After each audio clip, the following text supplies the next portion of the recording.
Well, welcome to the pod, guys. What's up? We got a special guest today, Mr. Caden Cooper. Hey guys, thank you for having me on today. Not a problem. You are our first guest. Thank y'all. That's an honor. Oh, no. Thank you. Let's go. So excited. So let's get down to business. Obviously, transfer portal has been a huge thing this past week. Lots going on. Dude, I saw something on Instagram. I think there was one South Carolina true freshman player who was getting paid like $1.5 million just to stay at South Carolina. That's crazy. Edge rusher Dylan Stewart agreed to a $1.5 million deal. That is really ridiculous. It's $1.5 million. That's more than any rookie contract. And just for a freshman in college, imagine what Ryan Williams is going to get when he turns 18. Bro, yeah. Oh my gosh. Just imagine Patrick Mahomes seeing all this and being like, dude, if I was in college right now, I'd be making bank. I really don't think Patrick Mahomes would be making that much. Come on, what kind of market they got over there in Lubbock? That market's horrible. I guarantee you, nobody knew who Patrick Mahomes was until the OU Texas Tech game. And they're like, oh, that guy's pretty good. But nobody talks about him before. Nobody talked about him after, like 2-3 weeks. Trevor Lawrence, Deshaun Watson, all of them would have got a lot of money. Johnny Manziel would have been a huge brand. He'd have been a huge brand. Yeah, huge, enormous. Like Jameis Winston. It would have been crazy. Noted he would have lost a lot of it after his criminal charge for stealing lobsters.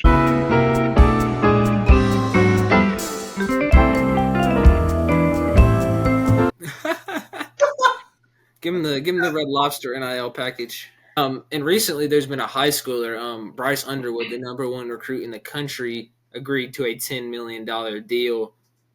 Really? With the University of Michigan. Dang. I mean, there's like over 2,000 kids in the portal right now. Yeah. I don't know about this whole transfer portal thing. I think it's getting a little too out of hand. Like, there's benefits to it and there's some cons to it, but I don't know. Especially the true freshmen who are transferring out, after their first year. It's like, you need that development your first year in college because you're trying to figure stuff out your first year. So I don't know why they're deciding to, Well, I feel like it depends on the type of player. Like Luke Krummenhoek from Florida State played for a good chunk of the season, and Florida State's like, we're not going to rely on you next year. Yeah. So then they went in the transfer portal and grabbed Boston College's quarterback.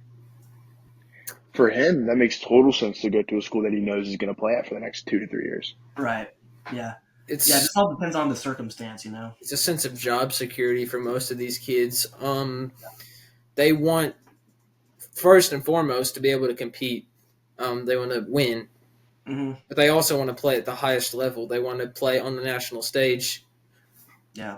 When these kids get the opportunity to make more money and play at a higher level, giving them a better chance to get drafted, you can expect a lot of these kids hitting the portal that we wouldn't normally see hitting the portal 4 or 5 years ago. Well, especially like the sophomores and juniors who might not be getting enough playing time in their opinion.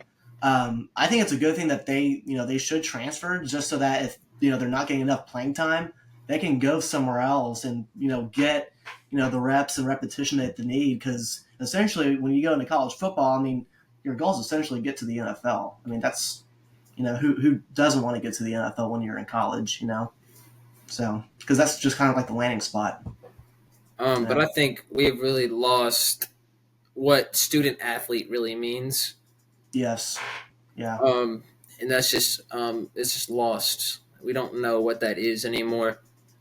It's become more commercialized than ever. I feel like the student athlete part is still in effect. That's what I feel like, because I've talked to some guys that are on teams, like mine and Drew's former teammate, Barron Tipton. Mm-hmm. They're not on a full ride scenario. It's on a by semester or by school year contract.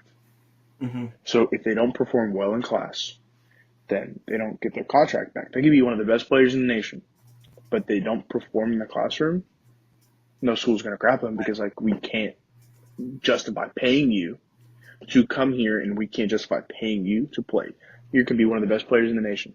But academically, if you're not up to par with any other student, doesn't matter. We don't care who you are. Yeah. I feel like classes have been they've become a lot easier in general for the athletes to get that education that they need. I'm sorry, my cat just walked across. My cat just walked across the screen. My cat just hopped in my lap and just crossed the screen. Bro. I'm sorry about that. Well, like what Caden said, if they're not doing what they're supposed to be doing, then they're not gonna get the benefits. Yeah, you're right. That's just how it is.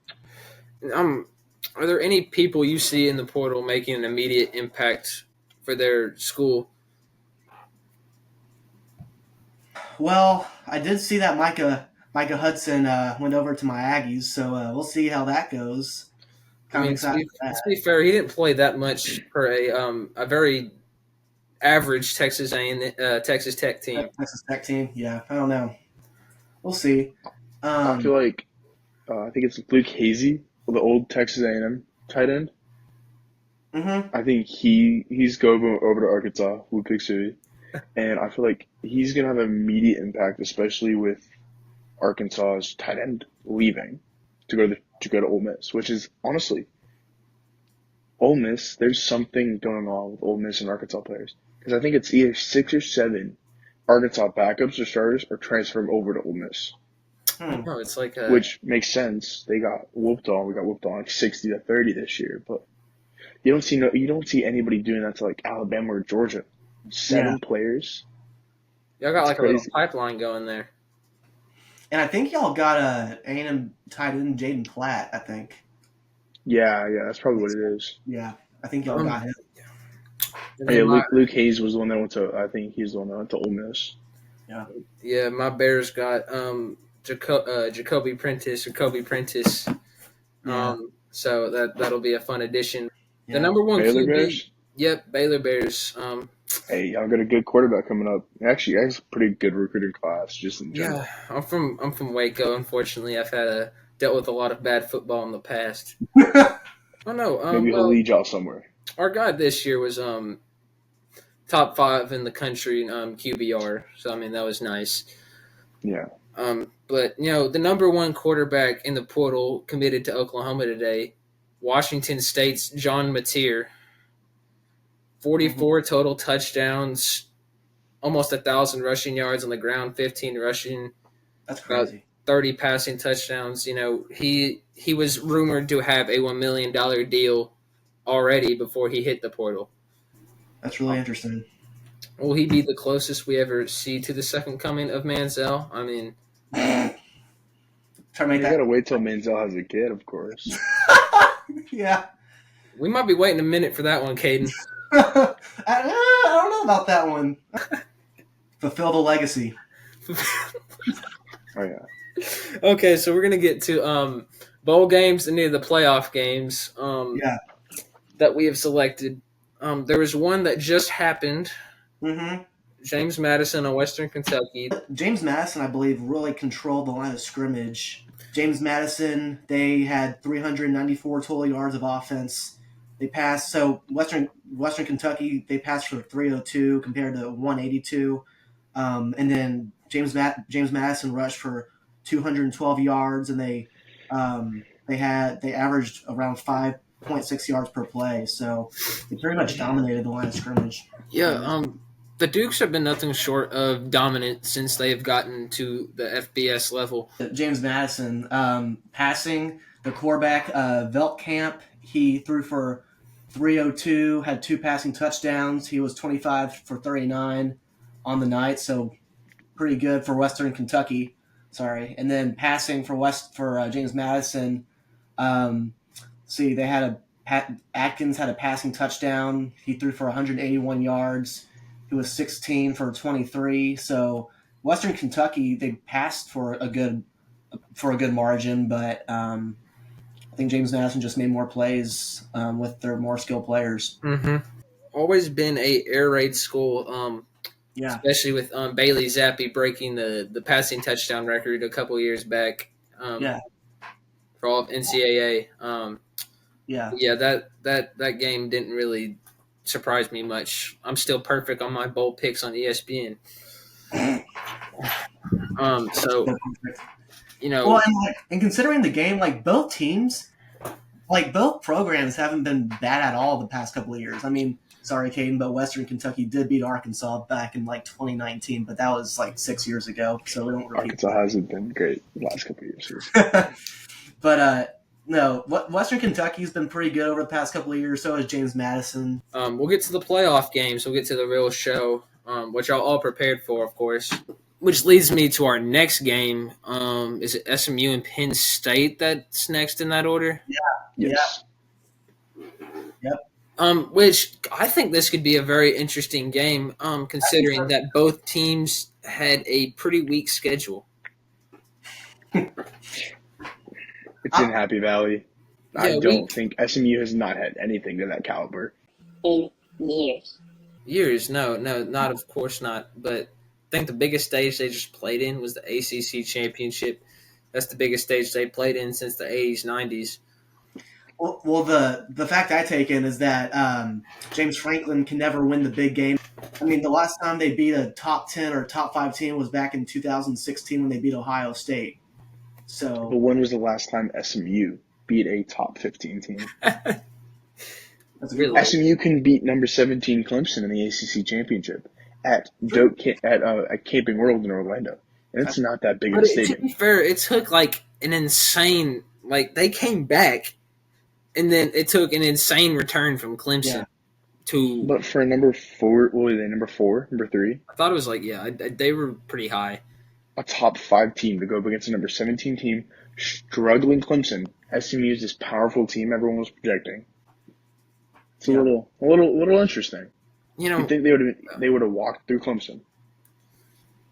And so I totally like this Penn State offense and what they're doing with tight end Tyler Warren.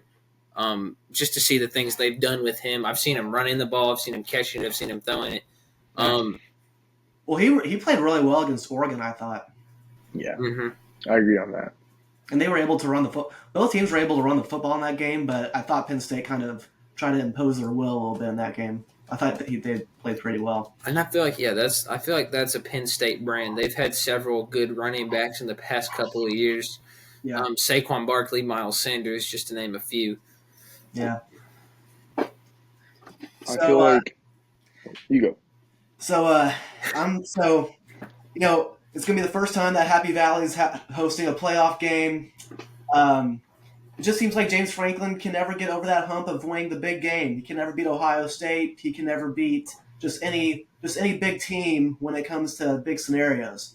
So and the fact that SMU, the fact that they went from the American Conference to the ACC, they went to their championship game, considering their quarterback situation and that they replaced their starting quarterback.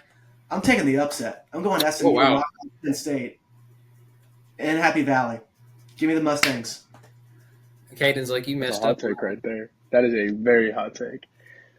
Drew's actually, Drew's actually hit on a few of these this season. That's Happy Valley. Yeah. As I said, like not even 2 minutes ago, SMU has never played anything to that caliber. You will notice there will be false starts in that O-line. There will be multiple. I'm calling at least 4 false starts in the first half from the SMU O-line. All right. They have not played anything to that caliber of that team and in that stadium. Interesting. The wideout, I guarantee you it's going to be a wideout. Oh, I bet it's going to be a wideout. It's going to be a wideout. Mo Bamba's Ohio State and Michigan struggle in a wideout. And you're telling me you think SMU is going to have a chance? Yeah. No. They don't always make big plays or big game scenarios where they win the big games. SMU is not that type of team this year. This year, SMU is not that type of team. Could they be that type of team? Most definitely. This year, no. Give me Notre Dame. Give me Penn State by 28. I think Caden brought up an excellent point with Penn State's crowd is going to be a huge factor. I mean, I can't even play against them in the video game. I'm just horrible. Mo Bamba is just going to be so loud. It's going to be – that crowd is going to bring it.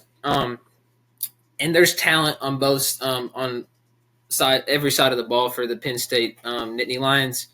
Drew Allard's really talented. Like I said, Yeah. Tyler Warren. And I just don't think SMU's ready for that kind of Big Ten physicality yet, considering that the ACC is probably the weakest out of the power conferences. Yeah. I just think they are physical. I think Tyler Warren catches a few touchdowns, and I got Penn State winning by 21. Well, I'm taking the Mustangs. I think they're going to pull it off. It's ambitious. See. It's ambitious. You've had a few of those this season. I'll give you credit. Yeah. Very, very high success rate for you on those. What's the next game on the itinerary? Clemson, Texas. Clemson, Texas. And I've hated Texas my whole life, and I'm sure you're not the biggest fan of them either, Caden, going to Arkansas. I support Arkansas because I go to Arkansas. I've been a Florida State fan my entire life, so I just don't like Texas, especially them pushing around little brother Baylor in the Big 12 all those years ago.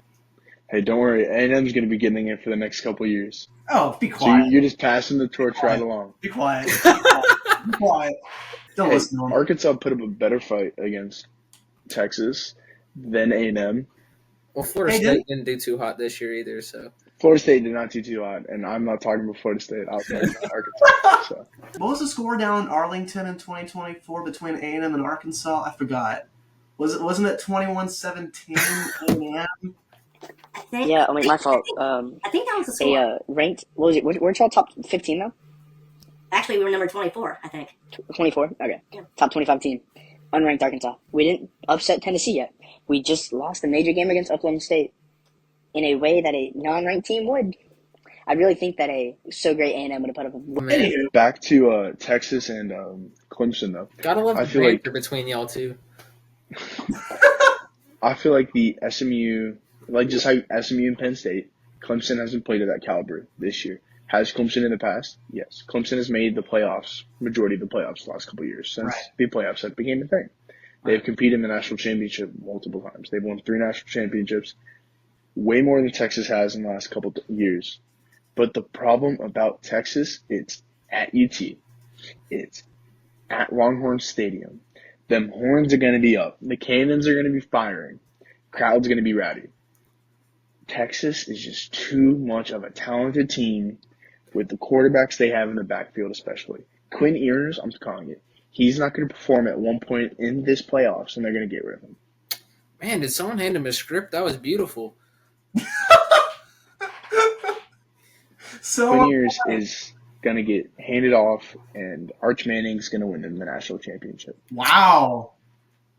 Yeah, I think Ewers is just at the end of his time. I even see like Texas fans just say, "Please, Ewers, save us, Arch Manning." I feel like also if Quinn does not go to the NFL, he's going to transfer. Yeah, I guess we'll see that. Oh, and Ethan, your guy Trey Wisner. We'll see what he can do. Oh yeah, the Conley player. Yeah. We'll see what he does in this game. I think he'll do well. Considering that Clemson's not, again, they come from a weaker conference. They don't recruit 350-pound people to be on their O line because they don't need to. So I feel like Texas, like it's going to be like these first round matchups. It's going to be all about the physicality. And the quarterback play. I think this game has potential to be really close with the way the Tigers are playing right now. They're a scary team right now with the way they're playing. Well, considering it's in Austin, considering that Texas has only been in the playoffs 1 year, and the fact that Clemson has beaten Alabama in 2 of their 3 national championships, and considering that they just have more playoff experience, I ain't no dummy. Give me Texas. I ain't no dummy. Give me Texas. Not so fast, my friend. Not so fast, my Not so fast.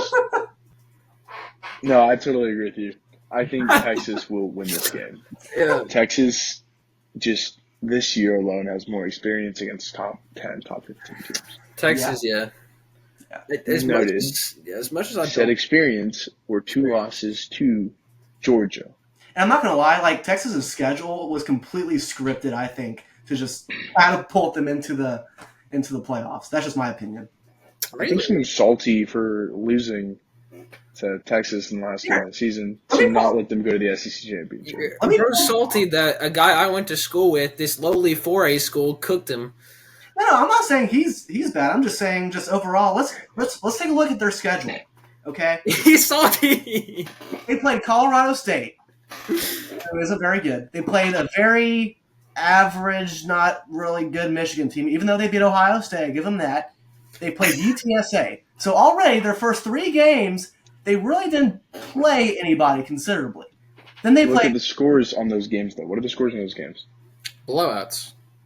Yeah, because they're teams that weren't very good So they performed at the level they're supposed to perform against bad teams. I mean, what do you I do? feel like the only teams that they did not perform against as well as they should have was Georgia and Texas and in Fayetteville. I feel like both those games were not Texas as a whole. It was their quarterback. I feel like ever since Quinn Ewers' first injury when he just fell down in between those 2 snaps, they should have took him out and put Archer in for the rest of the season. I don't like Quinn Ewers. Not saying he's a fantastic player. I just don't like Quinn Ewers. But I feel like he has not played to the caliber he has played in the last couple of years in Texas. Right. Or in high school at least. I feel like he has peaked, and that injury is the start of the descent. Well, that was his peak. Yeah. It's going down. They need to put Arch in if they actually want to do something. Yeah, put Vanilla Vic in there. Oh, yeah. Remember when he beat Alabama last year and everybody was going crazy? He had a really good season last year, but he kind of dropped a little bit. Yeah. There's a lot because he's injured. He keeps getting injured. Yeah. Yeah, no, I have to stand with y'all both. I like Texas in this game. Just Clemson, they snuck in. They're barely in. I think Texas handles them really well. I think they'll win by at least 3 possessions. I think they win by 14, at least. I feel like it's going to be like the Indiana Notre Dame game. It's going to be a close game. It will be within 7, or it's going to be a complete blowout. It's going to be over 21-point difference. Yeah. It really depends on the quarterback play. Right. And I think it also depends on how both defenses play, too. If Clemson can't stop their passing downfield, that's not going to – and they're running the football, too. If Texas can just run all over them, it's game over. I don't think Clemson's front 7 is going to let Texas do that. It's really going to be up to the secondary to see if they'll be able to just drop it over their heads. Yeah, I think Caden Klubnik's going to be really exciting to watch in this game. He's really shown his running ability this season that we've seen the side of his game. We haven't really seen his whole college career. Mm-hmm. And I think Caden Klubnik is playing on fire right now, and I think it'll be interesting to see what the Clemson Tigers scheme up against the Texas Longhorns. And then one more first-round matchup. I think, to me, this is kind of like the game of the week in the playoffs, in my opinion. Tennessee taking on Ohio State. Ooh, yeah. Don't know about this one. I'd say game of the week in terms of seeding, but, I just don't know if Tennessee has the wealth of experience.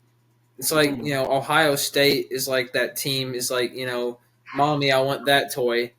And the athletic director say, here, I'll buy it for you. Ohio State is at everything bought for them to succeed. Oh, heck yeah. Yeah. They have all the talent in the world, and they still go 10-2, which isn't a bad record, but they just can't. I mean, they're just. But also, those 2 losses were to the number 1 team in the nation, Oregon. Right. And then to their older brother, Michigan. But also, rankings does not matter during rivalry week. No. Doesn't matter. No. You could have the best team in the nation. Right. Play the worst team. Doesn't matter. It's like Georgia. Everyone played up their game against Georgia. Georgia had so many close calls this year. Yeah. Especially against Kentucky. Close call. Florida. Close call. Georgia Tech. Very close call. Very close. Very close. 8 overtimes. Last time we saw a game go that long was Texas A&M and LSU, which changed the rules of college football. Yeah. That LSU team, if I'm not wrong, went on the next year, go undefeated, and be crowned almost the best team ever. See, Drew, look at what you did. You unleashed your A&M Aggies unleashed a Titan. I feel like Ohio State is going to walk away with this game. I don't feel like Tennessee has the weapons to stand up against Ohio State. Ohio State has the depth, Ohio State has the players, and Ohio State has the quarterback-specific experience to do their thing. I think one thing they have that a lot of other teams don't have is tons and tons of money. And when you have tons and tons of money, you can do whatever you want. And they are able to I mean, when you have the power, you can get the players that you think look good. Now, is your scouting department the one to blame for these 2 losses? No. I don't think they're to blame. I think Michigan has what it takes to succeed. Michigan lost most of its players, most of its coaching staff. This is a rebuild year for Michigan. Michigan's not a bad team. They just don't have their key positions in places. And their blood came out against Ohio State. Oregon has the key players in each position to be the number 1 team in the nation. They have easily the fastest team in the nation all around on all their positions. Yeah. Most of Oregon's team will go to the NFL. Ohio State is that guy, I feel like. But also, it doesn't matter how much money you have. It matters if you have the right players in each position. Look at Florida State, how much they spent on DJ Ungolele. They could have got a very cheaper deal with Cam Ward, went to Miami. Cam Ward had a phenomenal season. Cam Ward goes to Florida State. Florida State would be right now in the top 4 of the bye week. I guarantee you that. It is a quarterback problem, but that money doesn't solve everything. Look at A&M. A&M spent how much money on Jimbo Fisher? It's all about the right coaching staff, too. It's just about hiring the right people in the right places. You got to develop talent when it comes to it. Right. In the long run, $2 million cannot guarantee development. That'll get you like a single player these days. Yeah. You need a mix of. And Tennessee's developed decent talent around their freshman quarterback, Nico. Mm-hmm. Drew pronounced his last name because, the country, the white country in me can't pronounce it. Nico Imaliava. Look at you. Nico Imaliava. Tennessee will be back here next year. Tennessee will be an SEC contender for the championship next year. Oh, yeah. This year is a learning year for Tennessee. Ohio State by 21. By 21? 21 is wild. Wow. Ooh, okay. It's at Buckeyes. It's at Ohio State. Wow, okay. Tennessee has played in games at that volume the entire year because Tennessee was supposed to be that team to beat. I don't feel like Tennessee is going to do the job at Ohio State, though. Not so fast, my friend. The Lee Corso, not so fast. Yeah. That guy needs to retire. He's getting too old. He's almost 90 years old. We're talking about old quarterbacks here. I mean, talking about old people. We got like 75-year-old quarterbacks taking snaps out there. Yeah, we got like 10-year quarterbacks in college now. We're going to talk about the 9-year tight end at Miami. What are you like? The camera. Yeah, I know exactly what you're talking about. Come on now. Yeah. I mean, they've almost had more eligibility than I've been in grade school. Like what are you doing on campus at this point? I mean, are you trying to raise a whole football family? My question is, what classes are they taking to get 12 hours to stay enrolled? That's a great question. That's honestly an amazing question. That's a great point. Like what? They easily averaged out 9 to 12. I'm pretty sure, if I'm not wrong, this guy also went to whatever college he was at first in the spring. So he graduated high school with college credit. So what's he doing all day besides playing football? So when this guy gets out of college, we're going to assume he's going to be like a master, like rocket scientist, and you only have like 3 touchdowns to show for it in your whole career. Hey, free school's free school. He has a free PhD and probably a couple minors. He can get any job he wants. A couple minors just sounded kind of wrong there. Okay. If you get your head out of the gutter, then that's perfectly fine. I'm sorry. Come on, Ethan. No You're better. goodie. Okay, so yeah, a couple minors, whatever. I had to make a joke there. Oh, I just heard he had a couple minors. Hey, we ain't P. Diddy up in here. But yeah, he has a lot of education. Yes. Now, what does this have to do with Tennessee and Ohio State? I don't know. we just What does minors have to do with? That's okay. We're having fun. That's all that matters. Oh yeah. That's a nice little blooper right there. Talking about minors. God. Come on, guys. Anywho, let's go back to Tennessee, Ohio State. All right, who did their prediction? I did. I did. Yeah, it was 12. He said Ohio State by at least 21. Yeah. All right, Ethan, who you got? And this game is interesting to me just because I think both defenses are going to play really well in this game. Just considering that I really haven't seen Will Howard put it together consistently week to week. It's either a really good performance, okay performance, or bad performance. I've never seen good performance, good performance, good performance. Right. I've seen okay, just not. He's not an elite quarterback. He is a good enough quarterback. But he's just. I still see Ohio State winning. I see him struggling though. Will Howard's going to struggle in this game. I think like I said, they're going to win by 10. But I think that could really flip either one.